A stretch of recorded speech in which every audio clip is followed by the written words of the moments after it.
Hey guys, welcome back to my channel. আশা করি তোমরা সবাই খুব ভালো আছো। আমিও খুব ভালো আছি। আজকে তোমার দাদাভাই আর আমি যাচ্ছি হচ্ছে মামুনির বাড়ি। বিয়ের পর ফার্স্ট টাইম যাচ্ছি মামুনির বাড়ি। বেশ এক্সাইটেড, কারণ এতদিন তো একাই যেতাম, আর এখন দুজন মিলে। তো চলো দেখতে থাকো পুরো ব্লগটা।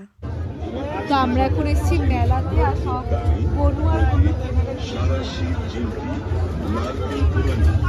বনুয়াগুলোর কেনাকাটি দেখলে মাথা খারাপ। সব সংসারের জিনিসপত্র কিনছে। আমি আর ভাইয়ের সংসারটা গুছিয়ে দিচ্ছি, বনু দেখিয়ে দিচ্ছে কি কি নিলে ভালো হয়, সেই কিনছি। আমরা দিদি বোনরা মিলে গরুর সংসার গোছাচ্ছি। হ্যাঁ, দুই ভাই বোনের আমরা সংসার গোছাচ্ছি, দুই বোন মিলে। আমরা কত কেয়ারিং।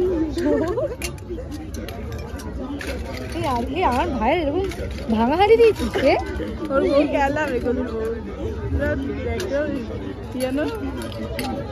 কুচুটে ননদ।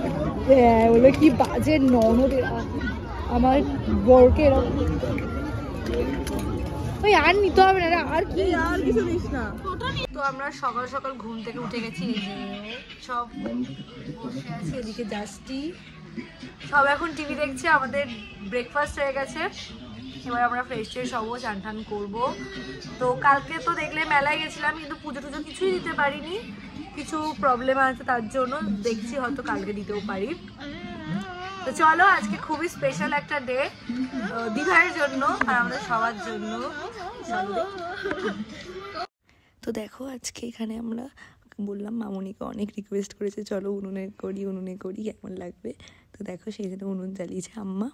তো আম্মা আমাকে এখানে শিখিয়ে দিচ্ছিলো যে কীভাবে উনুন জ্বালিয়ে রান্না করতে হয়, কীভাবে করতে হয়। আমি তো কিছুই বুঝতে পারছিলাম না, কিন্তু বেশ এনজয় করছিলাম। এই যে দেখো, আমরা কি সুন্দর কাঠ দিয়ে রান্না করছি, আম্মা করছে। এত ভালো লাগছিল, বুঝতে পারছিলাম না ঠিক, খুব মিষ্টি লাগছিল শুনতে। কি শুধু হাসি আম্মা। দেখো কি সুন্দর জ্বলছিল ইয়েটা, উনুনটা। আর আমরা সবাই এখানে বসেছি কলা পাতায় খেতে, যেটা তো ম্যান্ডেটারি। মামুনির বাড়িতে যাওয়া মানে কলা পাতাই খাবো আমরা। দেখো, আমরা আজকে এত সেজেছি, তার একটাই মাত্র কারণ, সেটা হচ্ছে আজকে দিদি হচ্ছে বিয়ের কিছু পাকা কথা ঠিক না, কিন্তু হ্যাঁ ওই বিয়ের কথাই। তো চলো তোমাদেরকে দেখাই। দেখো, এই যে ফাইনালি আমরা যেতে পারছি বড়মার মন্দিরে। ভীষণ হ্যাপি, মানে ঠাকুর যে চেয়েছে বা টেনেছে, এটা কী হবে সেটা আমরা পরে জানাচ্ছি। তখন আমি বললাম দিদির পাকা কথার ভিডিও দেখাবো, কিন্তু দেখাতে পারিনি। কিছু দিনই সারপ্রাইজ থাকাই ভালো, একেবারে দিনের দিনই দেখাবো। তো দেখো, আমরা এসেছি বড়মার মন্দিরে। বেশ অনেক দিন পর, অনেক দিনের ইচ্ছে ছিল, যার মিনি ব্লগটা হয়তো তোমরা আমার আগেই দেখে নিয়েছো চ্যানেলে। আর বিশ্বাস করো, বড়মার এখানে এসে মনটা আমাদের একদম অন্য রকম হয়ে গেছিলো। আমরা অনেক কিছু চেয়েছি মায়ের কাছে, কিন্তু ওগুলো হয়তো খুব নগণ্য। একটা বউ, এখন নতুন বউ হিসেবে যেটা চাওয়া দরকার সেইটুকুই চেয়েছি, এমন বেশি কিছুই না। আশা করি মা সবটাই শুনবে আর সবাইকে ভালো রাখবে আর নিজেও ভালো থাকবে। তো চলো, তোমরাও দেখতে থাকো মাকে।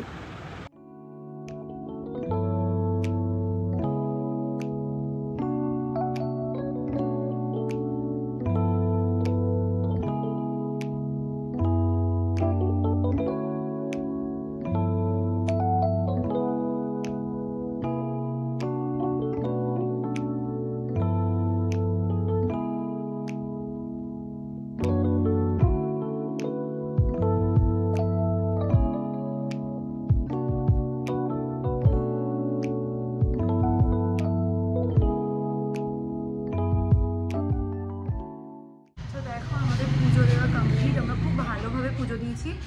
এই যে আমরা যখন পুজো দিয়েছিলাম তখন আরতি হচ্ছিল, ঠাকুরকে ভোগ দিচ্ছিল মাকে। তো ভীষণ ভালো করে পুজো দিচ্ছি। আর এখন আমরা একটু এসেছি খেতে, খুব খিদে পাচ্ছে। আমি তো উপোস করেছিলাম সকাল থেকে, ও খেয়েছে, ও লুচি খেয়েছে। তো চলো, আমি বললে কেমন লাগবে সেটাও জানিও। চলো খেয়ে। তো দেখো, আগের দিন তোমাদের বললাম যে পরের দিন গিয়ে পুজো দেবো আজমতলায়। তো দেখো, সেই দিনই গিয়ে আমি একেবারে পুজো দিয়েছিলাম বড়মার ওখান থেকে গিয়ে। আর দেখো, ঠাকুর যা চায় তা কিন্তু একেবারেই হয়। তো ওই দিন পুজো টুজো দিয়ে মামুনির বাড়ি থেকে বাড়ির দিকে রওনা হয়ে গেছিলাম। তাই তারপর এতটাই টায়ার্ড হয়ে গেছিলাম, এসে আর ব্লগ করা হয়নি। সেদিনকার থেকে আমরা মামুনির বাড়ি গেছিলাম। তো মামুনির বাড়ি থেকে আসার পর এখন আমরা একটা স্পেশাল একটা জায়গায় যাব, তার জন্য কিছু শপিং করতে এসেছি ওয়েলিংটন ভুটানি মার্কেটে। তো মা দেখো এখানে করছে অলরেডি শপিং। দেখা যাক কি করা যায়।